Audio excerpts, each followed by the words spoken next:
Hello everyone, welcome back to my channel ज्ञान by Mother Teacher।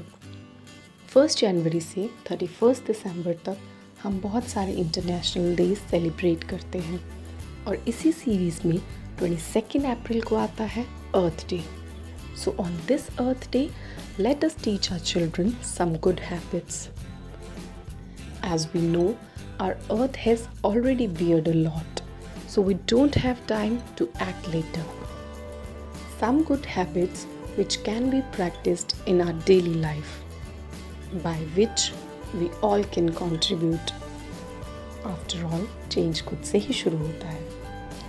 So in my opinion, instead of celebrating Earth Day only on 22nd April, I suggest you that let's make our everyday a Earth Day, because there is no planet B. So please stick to this video till end for some fantastic ideas. So let's begin with saying, first habit जो हमें हमारी life में आज से ही implement कर देनी चाहिए, that is save electricity. जब ज़रूरत ना हो या रूम से निकलते वक्त ये आदत बना लें कि जब भी बाहर जाएं तो स्विच ऑफ करके जाएं, लाइट्स और फैंस दोनों का। इस हैबिट को आप अपने घर, ऑफिस, हर जगह इम्प्लीमेंट करें।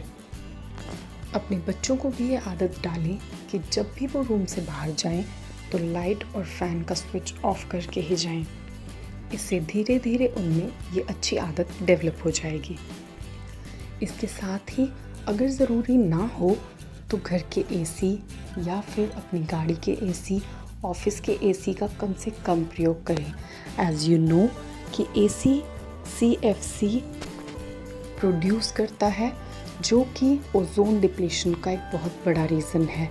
CFC होती है क्लोरोफ्लोरोकार्बन, जो कि अर्थ की लेयर, ओजोन लेयर को बहुत हार्म करती है। सो आई पर्सनली रिक्वेस्ट कि अगर यूज़ ना हो तो एसीज़ का प्रयोग कम से कम करें। तो let's move to a second habit, planting trees.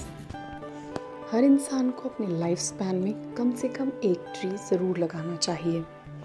मेरे हस्बैंड के फर्स्ट बर्थडे पर मेरे फादर इन लॉ ने हमारे एंसेस्ट्रल प्लेस पर एक पेड़ लगाया था। आज वो पेड़ बहुत बड़ा हो चुका है और छायादार भी है।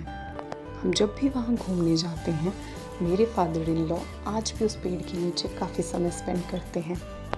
हमें भी वहाँ बैठकर एंजॉय करना बहुत अच्छा लगता है।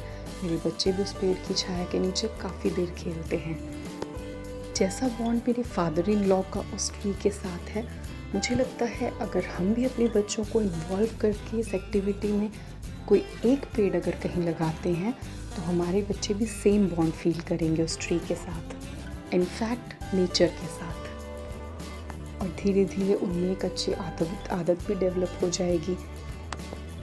बट कई जगह हम ये देखते हैं कि कई बार पेरेंट्स बिज़ी होने की वजह से या स्पेस की कमी की वजह से हम ये सब नहीं कर पाते हैं। तो मेरी रिक्वेस्ट आपसे ये है कि आप अपने बच्चे को कम से कम होम गार्डनिंग या फिर घर पर जब भी कभी प्लांटेशन करें तो बच्चे को उसमें ज़रूर इन्वॉल्व करें। बच्चे को वाटरिंग की हैबिट डालें ताकि बच्चा हर रोज़ पौधों को पानी दे, जिससे उसका एक अटैचमेंट उनके साथ जनरेट होगा। और ये फ्यूचर के पॉइंट ऑफ व्यू से बहुत अच्छी हैबिट है। नेक्स्ट स्टेप जो हमें मदर अर्थ को सेव करने की तरफ बढ़ाना है वो है minimum use of plastic. Try करें कि अपनी लाइफ में प्लास्टिक का कम से कम यूज़ करें। एज़ यू नो कि हमारी धरती कई रीज़न्स की वजह से सफ़र कर रही है, जिनमें से एक मेजर रीज़न आज की डेट में है प्लास्टिक। जहाँ तक हो सके अवॉइड करें, बट इन केस अगर नेसेसरी हो तो ट्राई करें कि आप रिसाइकलेबल प्लास्टिक ही यूज़ करें। I personally suggest you some changes जो कि आप घर पे कर सकते हैं और बहुत ही यूज़फुल होंगे। नंबर 1, आप जब भी मार्केट जाएं तो अपना ग्रॉसरी बैग या वेजिटेबल बैग घर से ही लेकर जाएं, कपड़े का बना हो या एनी रिसाइकलेबल मटेरियल से बना हो। प्लास्टिक की थैलियों का यूज़ कम से कम करें। सेकेंड इज़ कि आप ट्राई कर सकते हैं कि फ्रिज में प्लास्टिक बॉटल्स की जगह ग्लास बॉटल्स का यूज़ करें। as these are good for health too. और ट्राई करें कि प्लास्टिक को हमेशा डस्टबिन में ही थ्रो करें। इधर उधर थ्रो कर देने से हमारे जो स्ट्रे एनिमल्स हैं वो इसको कंज्यूम कर लेते हैं और डाइजेस्ट नहीं कर पाते हैं, जिससे कि बहुत प्रॉब्लम जनरेट होती है। सो आई रिक्वेस्ट यू कि जहाँ हो सके प्लास्टिक को अवॉइड कीजिए या कम से कम यूज़ कीजिए। Let's move to our next step, that is safe paper. As you know कि पेपर बनाने में भी ट्रीज़ का ही बहुत बड़ा हाथ है। पेपर बनाने के लिए ट्रीज़ को कट किया जाता है। सो अगर हम पेपर का यूज़ कम से कम कर देंगे तो आई होप हम एक ट्री कटने से तो बचा ही लेंगे कम से कम।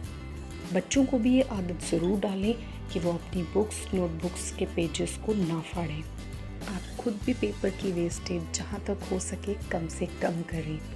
एज़ यू नो कि हम ट्रीज़ के ऊपर हर तरीके से डिपेंडेंट हैं, मेडिसिन्स, पेपर एंड सबसे ऊपर ऑक्सीजन। ट्रीज़ हमारी इतनी हेल्प करते हैं तो इट्स आवर ड्यूटी कि हम भी उनकी किसी न किसी तरीके से हेल्प कर सकें।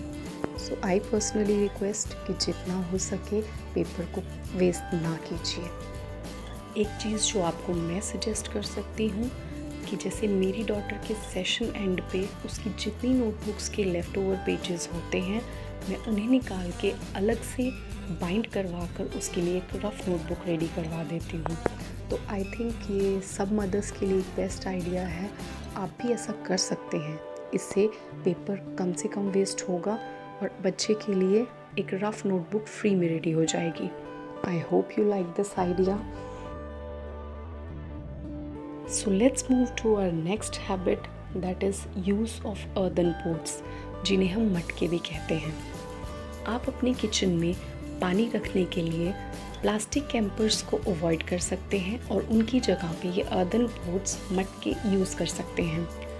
मटकों में पानी ठंडा रहता है, प्लस ये नेचुरल रिसोर्सेज से बने होते हैं, जिसकी वजह से इन्हें नेचुरल प्यूरीफायर्स भी कहा जाता है और ये इजीली रिसाइक्लेबल भी होते हैं।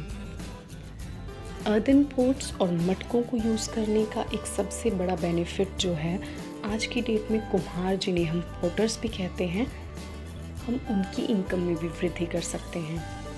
कैंडल्स की जगह दियों का यूज़ करके किचन में प्लास्टिक की जगह हम पोट्स का यूज़ कर सकते हैं।